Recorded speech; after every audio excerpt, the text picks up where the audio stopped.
তাদের পরনে লুঙ্গির বদলে থাকতো ধুতি, মাথায় থাকতো টিকলি এবং বিভিন্ন মন্দিরে মন্দিরে তারা আজকে পুরোহিতের দায়িত্ব পালন করত। সত্যের আলো কখনো মিথ্যার অন্ধকারে ঢেকে যায় না। যে লোক নবীর শানে মিলাদুন নবী নিয়ে গুস্তাকি করে মূলত সেই ভুয়া। নূর নবীর আগমন, শুভেচ্ছা স্বাগতম। ও আপনাদের ঢাকাতে নূর নবী আগমন করছে। যে লোক মাহফিলের মঞ্চে বসলে নাতে রাসূল সহ্য করতে পারে না, মূলত সেই ভুয়া। সিংনি খেলা কারো সিলায় মোল্লা চিনো না, ইসলাম পাইলা যারো সিলায় আউলিয়া মানো না। বলেন খাজা বাবা ভুয়া, আবার বলেন ভুয়া ভুয়া। সহিহ বুখারীতে একটি হাদিস এসেছে, সহিহ বুখারীর হাদিস নম্বর ৭০৮৪। রাসূল সাল্লাল্লাহু আলাইহি ওয়াসাল্লাম ইরশাদ করেন, সমাজে অসংখ্য পথভ্রষ্ট আলেম থাকবে যারা মানুষদের জাহান্নামের দিকে ডাকবে। প্রিয় সুধী, সম্প্রতি আপনারা সোশ্যাল মিডিয়ায় একটি ভিডিও দেখতে পেয়েছেন।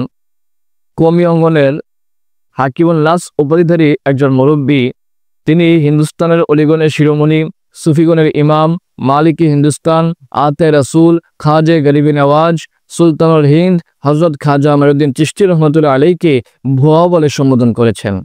যারা এই মহান অলিকে ভুয়া বলে তারা কি জানে এই অলির হাত ধরেই হিন্দুস্তানের প্রায় ৯০ লক্ষ কাফের মুশরিক বেঈমান মুসলমান হয়েছে? যারা এই মহান অলিকে ভুয়া বলে তারা কি জানে এই মহান অলি রাজা পৃথ্বীরাজের সাথে লড়াই করে হিন্দুস্তানে ইসলাম কায়েম করেছে? এই মহান অলি যদি হিন্দুস্তানে আগমন না করতেন তাহলে আজকে যারা ওনাকে ভুয়া বলে সম্বোধন করে তাদের পরনে লুঙ্গির বদলে থাকতো ধুতি, মাথায় থাকতো টিকলি এবং বিভিন্ন মন্দিরে মন্দিরে তারা আজকে পুরোহিতের দায়িত্ব পালন করত। বাংলায় একটি প্রবাদ আছে, সিংনি খেলা কারো সিলায় মোল্লা চিনো না, ইসলাম পাইলা যারো সিলায় আউলিয়া মানো না। যেই লোক নবীর শানে মিলাদুন নবী নিয়ে গুস্তাকি করে মূলত সেই ভুয়া। নূর নবীর আগমন, শুভেচ্ছা স্বাগতম। ও আপনাদের ঢাকাতে নূর নবী আগমন করছে।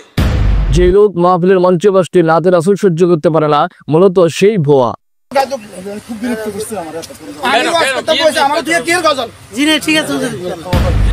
যে লোক মসজিদের ইমামকে জুতা মারতে চায়, মূলত সেই ভুয়া। আমি কালকে এক জায়গায় নামাজ পড়ছি, ঢাকা ঢাকা, যদি আমার ক্ষমতা থাকতো আমি জুতা দিয়ে পিটে দিতাম।